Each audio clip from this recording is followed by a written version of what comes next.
Conflict, directly or indirectly, is taking a devastating toll on education across the world, especially in war-torn areas like Ukraine and Nigeria, with high rate of insecurity. Narrowing it down to Africa, the topic is education across borders. How is it faring? Using Nigeria and Cameroon as a case study. Hello and welcome to Let's Talk. I am Olujoke Mosako.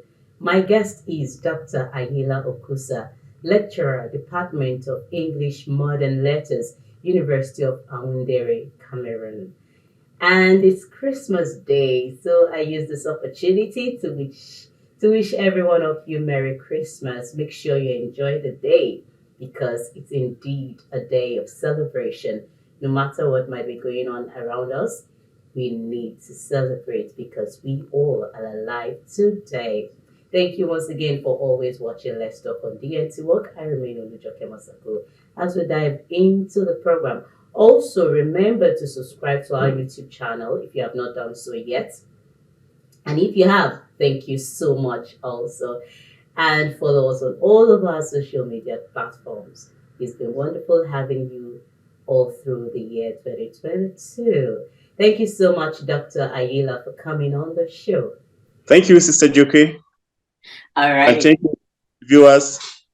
I think it is a privilege for me. On the global level, how do you see education? Education across border so far, on a general note, everything is improving. Education is improving. Means and ways of studying are improving. Knowledge is at increase. Even also is at increase. So how do language policies and social justice intersect when it comes to education across borders? Language policy and social justice are more of, or are like twins. Or can I say they are the two wings of a bird? In other words, a bird cannot fly without the other wing. Both must function at the same time for a bird to fly. So to each and every society we find ourselves in, or whichever society we find ourselves in, a language policy is important to bring about social justice. This is because language at the very peripheral is a means of communication. So if we do not communicate well, justice cannot be done. And when we have policies that affect language, automatically there is a problem with justice in the system. Let me give you this insight I have from here in Cameroon, to be precise. Over time, you may have heard of crisis in Cameroon between Anglophone and Francophone, and the government, sorry, not Anglophone and Francophone, is Anglophone versus the government.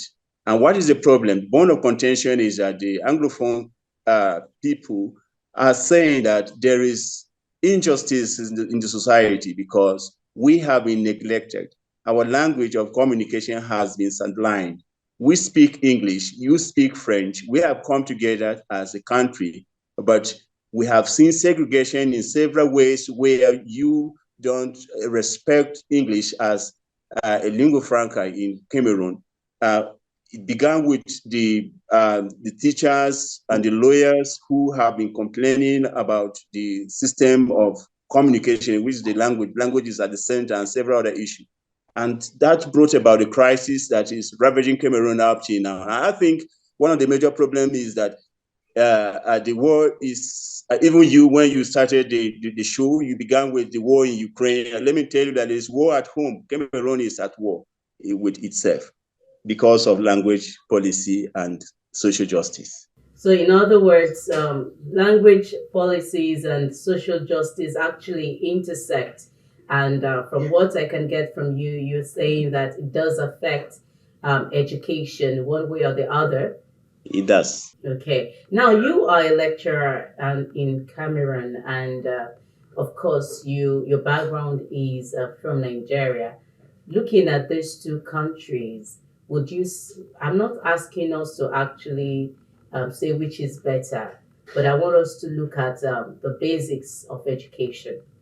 It's good that you are not looking for a comparison in terms of superiority, but in terms of how are they faring. I think that's what you are looking at.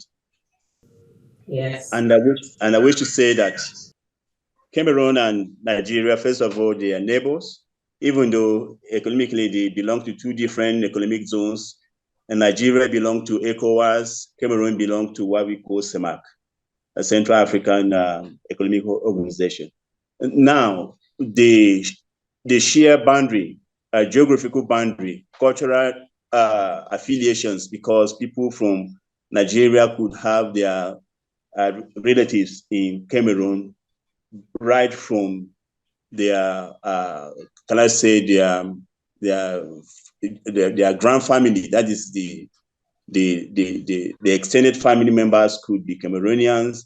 The other members of the family could be Nigerians. So there are a lot and a lot they have shared together. But when it comes to education, I think there are a lot of differences I have seen so far. In Cameroon, education is going on, but I don't want to be sounding politically correct. And I don't want to depend on the propaganda. Actually, to summarize in a word, it is not well with us in Africa. Beginning from Nigeria, I did my first degree, master's and PhD in Nigerian universities rather. I have seen a lot of discrepancies in what's going on there and what I see from the other parts of the world. And sometimes I ask myself, the vice chancellors that preside over universities in Africa and go to Europe and America and see what's going on there, they come back and preside over universities that are almost dead. How is their conscience? But I also know that it is beyond that. They themselves, sometimes to some extent, they are defeated because there is nothing they could do. I understand that. But I think that it is not well with us because infrastructure is one of the problems. In Cameroon and Nigeria, infrastructure is a problem. In the 21st century, you go to university campuses where, in fact, I don't want to go into the details, but it is not worthy to be called a university. Even higher school in some parts of parts of the world are even better than what we have in Africa. And I think it is because of policy. I mean, our policies have actually boomerang. Politicians are the ones deciding for the university system where in Cameroon, for instance, the university is not autonomous. And when you talk of education, university is at the apex. So if it is not well with the university, I don't think there is any other level of education that is going to say it is well with us. In Cameroon, the university system, which is supposed to be autonomous, is not autonomous. Government controls it, and politicians who don't know what university system is are the one deciding for the university and the intellectuals. Unfortunately, the intellectuals who are supposed to be the conscience of the society themselves, they are queued behind the politicians in order to find something to eat. The same thing in Nigeria. Nigeria is a little bit better because to some extent, Nigeria is independent. To some extent, it's not completely. And I said it is a little bit better in Nigeria because of the independence that the university system has. And I want to tell you, if you are current or about what is going on in Nigeria, you will recall that there was strike in Nigeria for good 8 months. I have been following up the activities of the strike and the reason, the cause, and everything. I have discovered that it is an attempt by the Nigerian government currently to hijack the university completely. The little independence that the Nigerian university has that makes it a little bit better. They want to hijack it and make it worse than what we have seen here in Cameroon. So in a nutshell, I want to tell you that it is not well. If you interact with people who studied in Nigeria in the 70s, 60s, you will be surprised by what you hear. Yeah, I had someone told me he did his first degree in the University of Ibadan.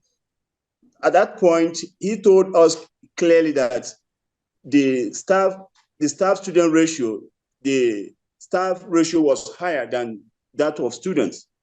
There were more number of staff serving little number of students, whereas today the reverse is the case. You have classrooms that are designed for 200 students, and 600 students are attending lectures in such a classroom. And sometimes some of them don't even have seats. It is going on in Africa. And people, sometimes you find people who go to classroom without even preparing. Lecturers do that because in Africa, the students don't care. They themselves, they don't know their left from their right. So someone can go to class without preparing and begin to tell stories. Whereas I think, and I'm seriously persuaded that if we change things here, it will be better for us because someone cannot be sleeping or be doing his business somewhere and then jump into the classroom and teach and go without being challenged by students. So in a nutshell, it is not well with us in terms of education. Okay, so in other words, the way Africa view education is different from the Western world. Of course, in Africa, education is not first of all to train ourselves, train the mind. It is not so. University system or the education generally in Africa is a means of gaining position and finding something to eat. You have been hearing debates like education is a meal ticket, but I want you to know that education is beyond meal ticket. Education is not meant first of all to give you food first. It is first of all meant to train our heart, train our mind to help structure our society. When you come to Africa, education is meant to be a meal ticket and a kind of prestige. So people go to university not because they want to learn and improve on their own and in return help their society to be better. No, it is not that way. It is rather a prestigious position for someone to be in school. So actually the value of education in Africa is lost. So and that's why you will hear people talking about, no, this course is superior to this one is better than this. I've been hearing that when I was a university student. And to my greatest surprise today, I hear people who are supposed to be professors saying that and science is superior to art. And I keep asking them, if you keep this kind of mentality, I think you have to go somewhere else because the education is not the best place for you. Because some of them who are complaining or who are trying to boast and say science is superior to arts or this and that is superior to this, they have not produced anything from their own field. Malaria is ravaging Africa. We have professors of chemistry who are bragging about chemistry is superior to this course, chemistry is superior to history, superior to that. But in his own village, right from that village, people are dying of malaria. His grandparents have died of malaria, and up to now, he has contributed nothing. Some of them, they are professors with publications that are not beyond their regions and states. The highest number of papers they have produced are published within journals or books that are published within the locality. So I am saying that our view on education is different from what the other society out there see education. So the way we handle things is different. Of course, the result is also different. Thank you very much. Let's quickly go on this break. We will be right back. Please stay with us.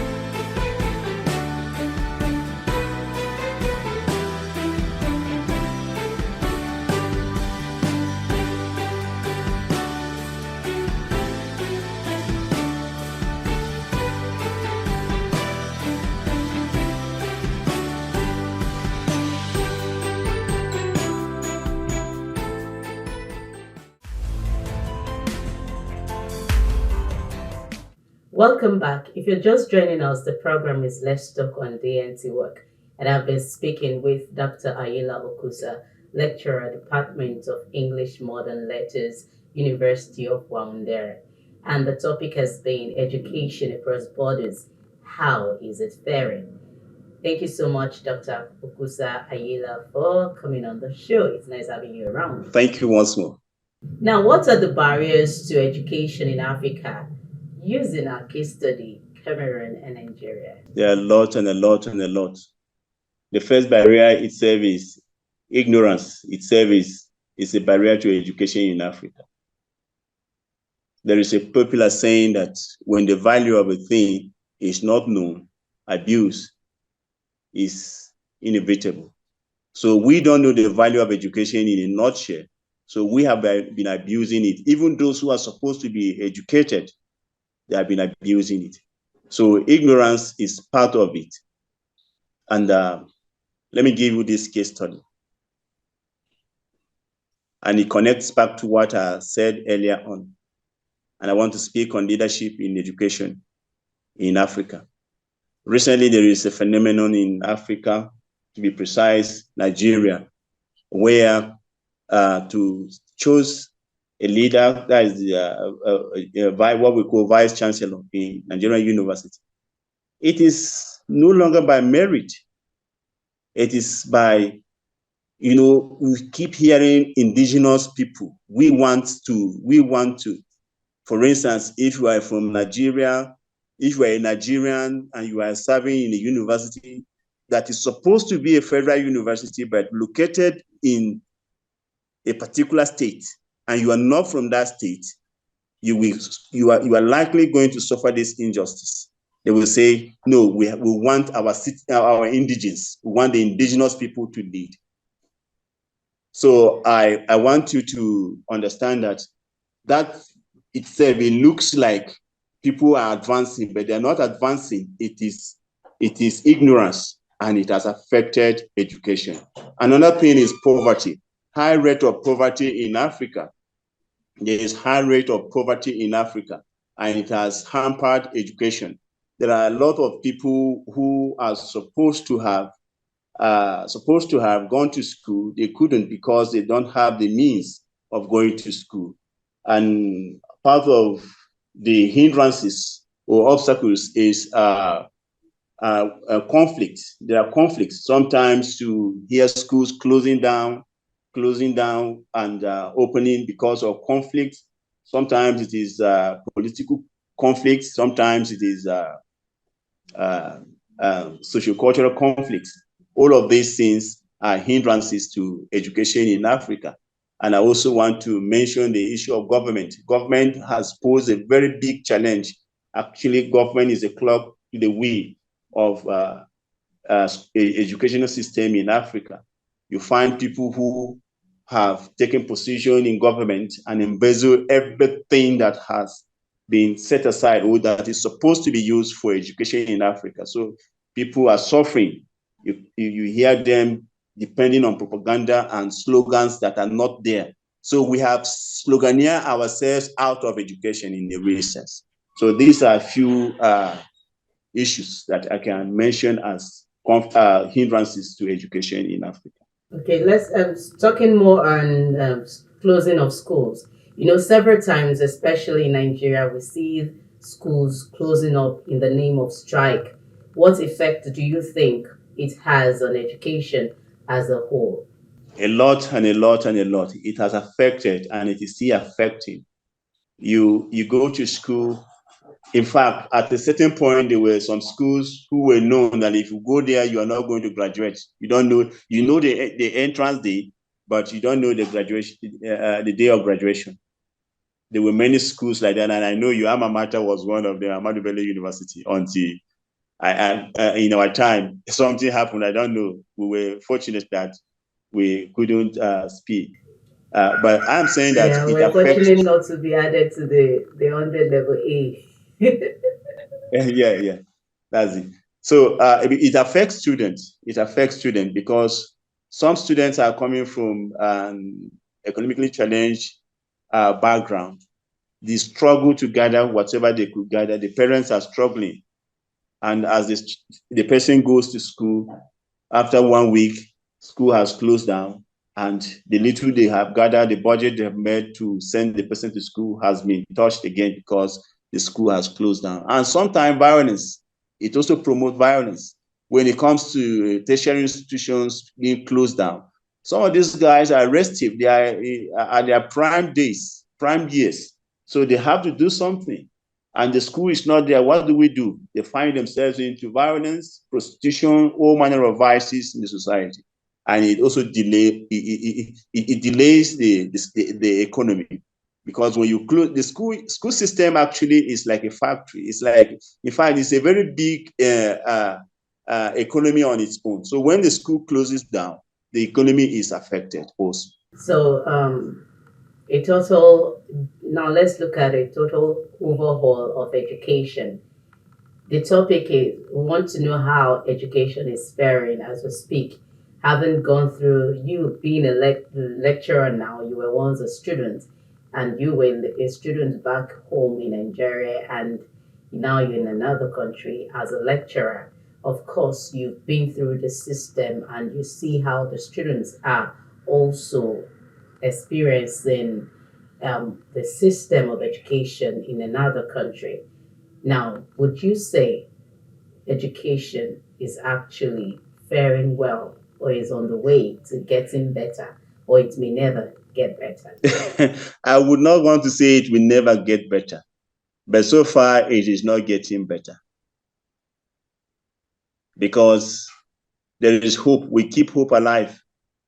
There is hope. However, there is something must happen in Africa, particularly for education to move. Corruption must be handled. The system must change.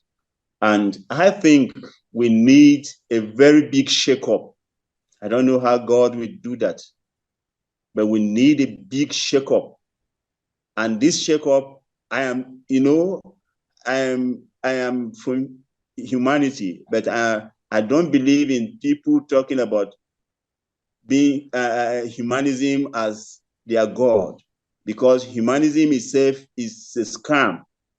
It's a scam in the sense that people who promote or who are at the helm of this move of humanism themselves, they are not real.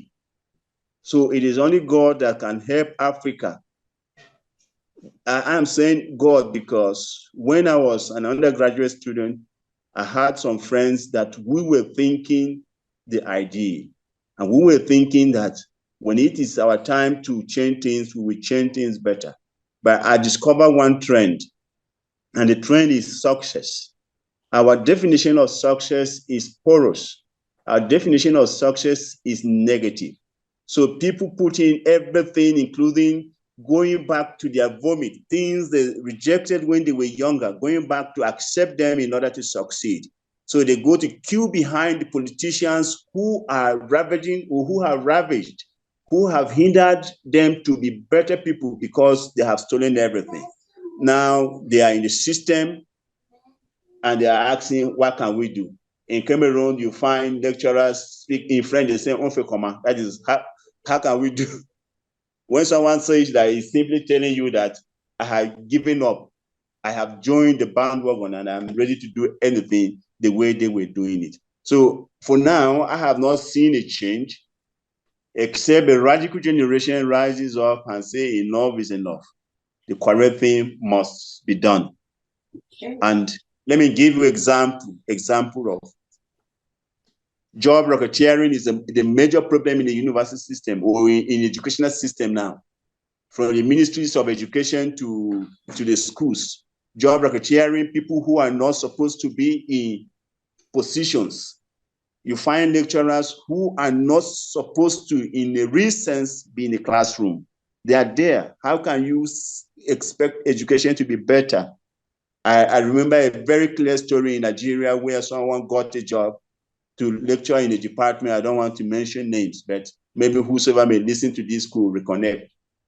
And the person was saying that, was complaining to his friend that I didn't apply for academic staff. I wanted to be a non-academic staff. They gave me academic staff. the position of an academic staff. And I was saying, wow, it looks like a dream. How could that happen on earth in a sane society? So tell me what such a person could do in educational system when himself or herself didn't plan for academic staff, and then they make him an academic staff. People pay money to get jobs in university system in Africa, in Nigeria to be precise. Let me be precise because I can mention places. We have round pegs in square holes and square pegs in round holes. How are we going to be better? I think, except there is a major shakeup in Africa, it will be difficult. Thank you so much for that. It's Christmas Day. Any Christmas message? I wish my Christian brothers a happy celebration of Christmas.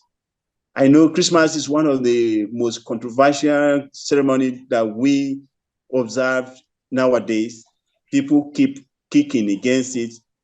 Some say it is Christ's birthday. Some say it is not Christ's birthday, but all the same, I want to believe that Christ was born one day. And if humanity has decided that let us choose one day to celebrate Christ, for me, it is worth celebrating.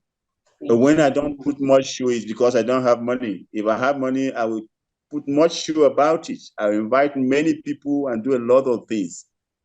But for those who don't have to celebrate, it is not first of all the celebration that makes the real thing. It is their belief who Christ is to them. And I remember this passage of scripture in the book of John chapter 3, verse 19. The word of God says that, I'm just trying to paraphrase that.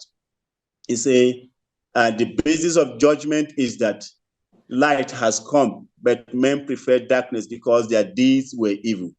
So what I'm going to tell our brothers and sisters who are going to celebrate Christmas is that what God is going to ask you after here on earth is, what did you do with Jesus? Did you accept him? Did you give him the place of the Lord over your life? Did you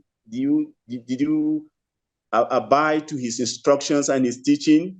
So I wish each and every one of us celebrating Christmas today a happy and prosperous Christmas. But remember the question, what did you do with Jesus? Not just about celebrating. Thank you so much for that. It's wonderful having you on the show. And thank you too for being part of the show. Thank you once again. Merry Christmas. Enjoy the day. Make friends, give gifts, and love yourself. See you next time.